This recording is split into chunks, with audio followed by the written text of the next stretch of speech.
Hello friends, हमने पिछली video में इंडस्ट्रियलाइजेशन का टॉपिक किया था, स्ट्रक्चरल चेंज का। इस वीडियो में हम पढ़ेंगे अर्बनाइजेशन। ठीक है, now what do you mean by urbanization? अगर मैं आपसे पूछूं कि अर्बन का मतलब क्या होता है या फिर अर्बनाइजेशन का मतलब क्या होता है, तो आपके दिमाग में क्या आएगा? शहर, टाउन, सिटीज, या फिर इन्फ्लक्स, जो लोग गांव से शहरों में आते हैं, हम उसको बोलते हैं अर्बनाइजेशन, राइट? सो अर्बनाइजेशन की डेफिनेशन होगी, urbanization is the increase in the proportion of people living in towns and cities. जब टाउन्स एंड सिटीज में लोगों की पॉपुलेशन बहुत ज्यादा बढ़ जाती है, हम उसको बोलते हैं अर्बनाइजेशन।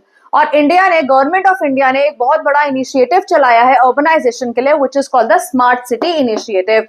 इसका बेसिकली ऑब्जेक्टिव ये है कि गवर्नमेंट ऑफ इंडिया का ऑब्जेक्टिव स्कीम के थ्रू ये है कि हम एम्प्लॉयमेंट जनरेट करेंगे, इंडस्ट्रीज बनाएंगे, ताकि हमारे जो देश का यूथ है वो बहुत ज्यादा एम्प्लॉयमेंट की तरफ चला जाए। तो 21st सेंचुरी का India will be witnessing fast pace of urbanization with the ambitious scheme of smart city initiated by the government of India. Now अब हम इस टॉपिक में बात करेंगे सोशियोलॉजिस्ट MS राव की। उन्होंने बेसिकली 3 व्यूज दिए थे कि कैसे अर्बनाइजेशन इंपैक्ट कर रहा है हमारे विलेजेस को। तो क्या व्यू है? एक व्यू ये होता है, first is people will go out and money will come in. कैसे? अब ये जो रूरल पीपल होते हैं, जो गांव में जो लोग आते हैं, इनको ऑब्वियसली अपॉर्चुनिटीज चाहिए होती हैं, काम करने की एम्प्लॉयमेंट अपॉर्चुनिटीज चाहिए इन्हें। तो वहां से लोग गांव छोड़कर शहरों में आएंगे, शहरों में जाएंगे या फिर ओवरसीज जाएंगे, मतलब हमारी कंट्री से बाहर जाएंगे, राइट?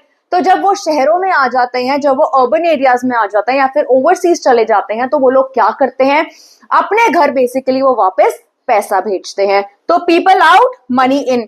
तो जब वो लोग पैसा भेजेंगे वापस अपनी फैमिली को, तो उनकी फैमिलीज क्या करेगी? अगर उनके पास ज्यादा पैसे हो जाए, बेसिकली अपने बच्चों को एजुकेट करेगी, राइट? और लैंड खरीदेगी, प्रॉपर्टीज खरीदेगी, या फिर अपने घर का फाइनेंशियल स्टेटस अच्छा करेंगे, एक अच्छा लाइफस्टाइल जिएंगे। ये सब होगा अगर वो लोग वहां से पैसे भेजेंगे। एंड इसका एग्जाम्पल है सूरत। वहां के लोग बहुत ज्यादा ओवरसीज सेटल्ड हैं या फिर अर्बन एरियाज में सेटल्ड है। तो वो लोग जब वापस अपने घर में, वापस अपने विलेजेस में पैसे भेजते हैं, it has become one of the major contributions. क्या उन्होंने क्या हेल्प की है सेटलमेंट में? एजुकेशनल इंस्टीट्यूशंस विलेजेस में बहुत ज्यादा खुल चुके हैं।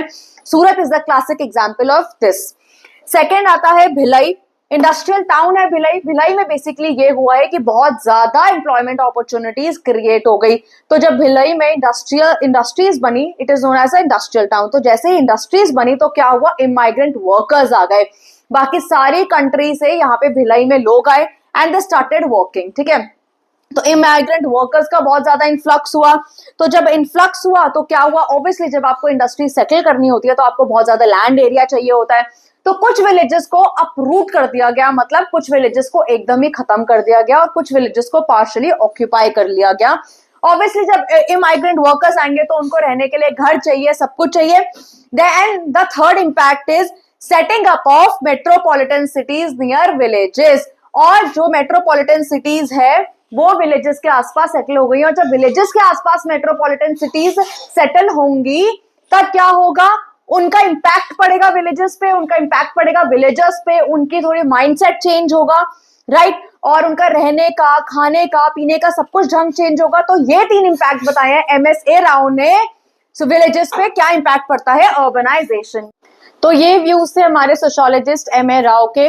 नाम आप ये बुक निकालिए, बुक का नाम है social change and development in India. And ये वाला चार्ट निकालिए, इसका I will explain this to you in this chapter कि ये दोनों चार्ट्स क्या क्या बता रहे हैं आपको, क्या क्या डिपिक्ट करना चाहते हैं, क्या क्या बताना चाहते हैं आपको, क्या क्या स्टडी है इसकी। तो ये दोनों चार्ट्स आप देख रहे हैं, इसमें आप देख रहे हैं 1951 से 2011 के बारे में हमें स्टडी करना है कि कैसे जो अर्बन पॉपुलेशन है वो कैसे इंक्रीज हो रही है, कैसे लोग रूरल टू अर्बन एरियाज में आ रहे हैं। तो अब 1951 से देखिए 2011 तक ये ग्राफ ऊपर ही जा रहा है, राइट? कि यहाँ जो रूरल लोग हैं, रूरल एरियाज के जो लोग हैं वो अर्बन एरियाज में आ रहे हैं। There has been influx, urbanization हो रहा है। ठीक है, जो सेकंड चार्ट है आप उसका ग्राफ देखिए, ऊपर है, फिर नीचे, फिर ऊपर, फिर नीचे, नीचे ऐसे जा रहा है। ठीक है, ये वाला जो ग्राफ है बेसिकली ये दिखा रहा है कि 10 सालों में, 10 सालों के गैप में जो लोग रूरल टू अर्बन एरियाज आ रहे हैं। तो no doubt there has been influx of people from rural to urban areas. But जैसे जिस इंक्रीज से, जिस स्पीड से हमने सोचा था कि लोग रूरल टू अर्बन एरियाज आएंगे, वैसा नहीं हो रहा है। हम देख रहे हैं कभी ग्राफ ऊपर जा रहा है, कभी नीचे जा रहा है, कभी नीचे जा रहा है, राइट।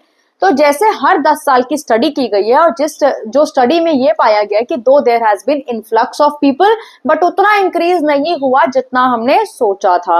अभी भी लोग एग्रीकल्चर में बहुत ज्यादा इंक्लाइंड है, अभी भी अर्बन एरियाज में वो आ रहे हैं बट उतनी स्पीड से नहीं आ रहे हैं। Okay, now I will tell you some of the very important questions. Important questions of this chapter are how industrialization and urbanization are linked to each other, and how the laborers in the tea plantations were recruited by the Britishers. Very, very important. And features of British colonialism. These are some of the very long answers but very important questions you have to learn in this chapter. Thank you so much.